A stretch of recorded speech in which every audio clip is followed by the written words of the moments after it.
Hello, my friends, hello, and welcome once again to stately Vaughan Manor, where Roger and I have returned to talk to you about a new BookTube event that will be arriving this July. This BookTube event is really interesting for a few different reasons, one of which is because it wasn't created by a booktuber. It was actually created by a BookTube viewer. The mysterious DDB created this event. He came up with the idea for this event. DDB is a BookTube viewer who's been watching and commenting on my channel for a long time, since it started almost, and also on many other channels on BookTube. So, a well-known commenter, DDB.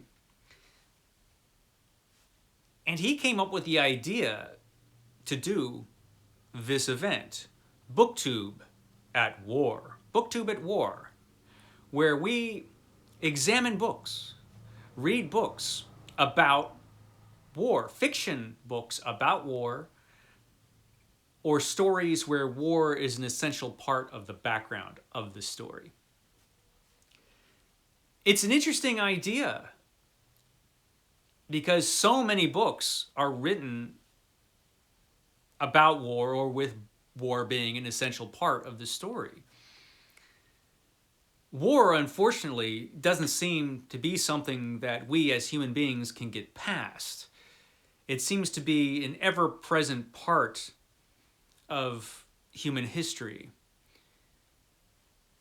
It's not unreasonable to hope for a day where we can move past it, where we could find other ways to solve our problems and our conflicts.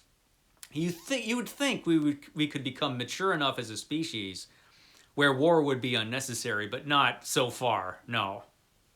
And there's no sign, unfortunately, of this changing. Throughout human history, and before, war has been an ever-present part of being human. Just think back in your own lifetime, how many armed conflicts have happened? How many wars have happened during your lifetime? A lot, probably. Like I said, this shows no sign of changing. Now, war as a literary genre is not particularly popular, perhaps because war is just so terrible and it's such an awful thing. But like I said, it's a huge part of the human experience. And many, many, many stories have been written about war or have been written with war in the background and as an essential part of the story. A lot of stories. I mean, War and Peace, for example, is one that comes immediately to mind, and so many others. And so in July, we are going to be examining books, reading books about war and with war in the background. Now, the details of this have not all been worked out yet. This is an early announcement. I felt like it was important to announce it early because some people need, a fair amount of time to plan for their reading. I'm kind of like that myself. I think months ahead about what I'll be reading when. And so that's why I'm talking about it now.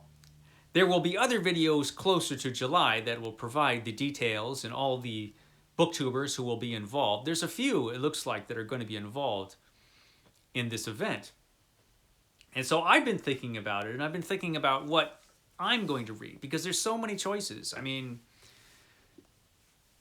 this event is going to be covering war throughout history. So books, fiction books about ancient battles, about war in the ancient world, or at any point in human history, all of these books are going to be a part of this event, or can be a part of this event if you choose to read them. As far as how the weeks are going to be divided up, there's some talk about dividing them up through eras. This hasn't been completely hammered out yet, but when it is, we'll let you know.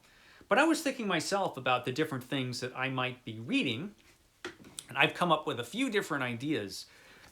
One of the things that sprang immediately to mind was this book. This is For Whom the Bell Tolls by Ernest Hemingway, a book I like an awful lot. And I've been meaning to get back to at some point. Now, I know it's fashionable nowadays to not like Hemingway, but I really like Hemingway. So I'm anxious to get back to this book. Again, I know a lot of people don't like Hemingway. A lot of people don't like this book. That's, like I said, that's fashionable now, but I think it's really good. And it would be perfect, I think, for this event.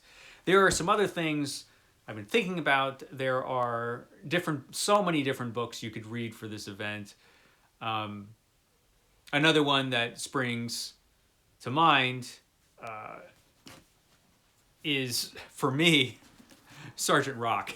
Sergeant Rock was a DC comic book that was published in the 70s and 80s that it was kind of formative for me in how I viewed war and what I thought about war. It was an anti-war comic book. It was an action-adventure comic book, but it was very much, a war is hell kind of comic book. And when I was a kid, World War II wasn't that far away. My grandfather was in World War II. He was a prisoner of the Japanese during World War II. So he did not have a great time during the war. But hearing stories from him about that time, made it seem very immediate. It was a very real thing when I was growing up. And so that made these stories even more interesting when I was reading them. And this is a perfect time to get back to these stories. This is the Showcase Presents volume with just some amazing artwork by Joe Kubert.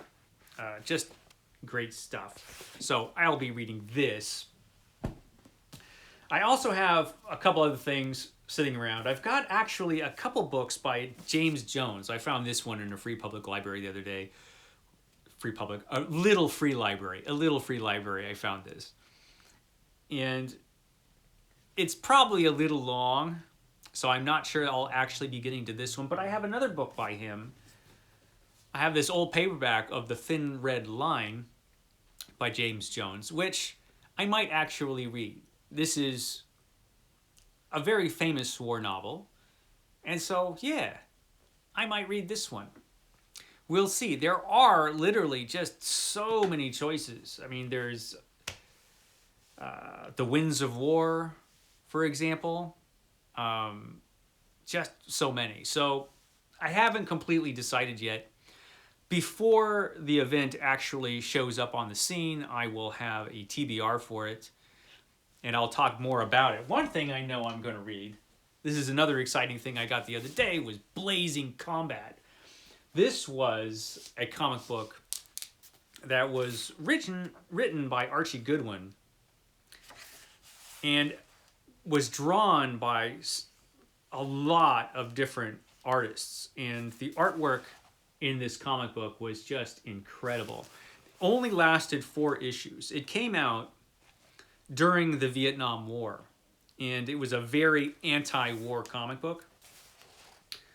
There's Gene Colan, does some amazing work in this. This was a very anti-war comic book, so it only lasted 4 issues. And it had absolutely great covers by Frank Frazetta.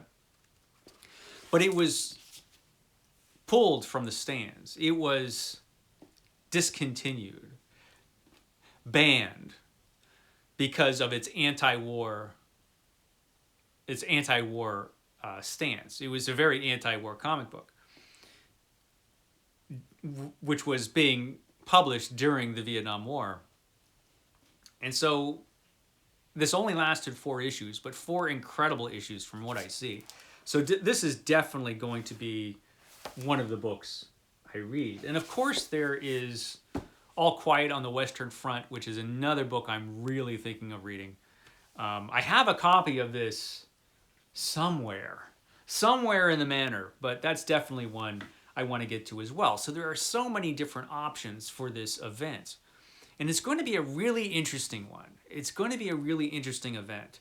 Just hopefully a lot of people will become involved on BookTube, because it'll be really cool to see the choices people make as far as what they read and their reactions to the stories themselves. War is horrible and depressing, but it also can be very dramatic when it's told in stories. And like I said, it is an eternal thing that seems to always be with us as humans, something we have never been able to move past. So yeah, it'll be interesting to see how this event shapes up, and I'm really looking forward to it, actually. So yeah,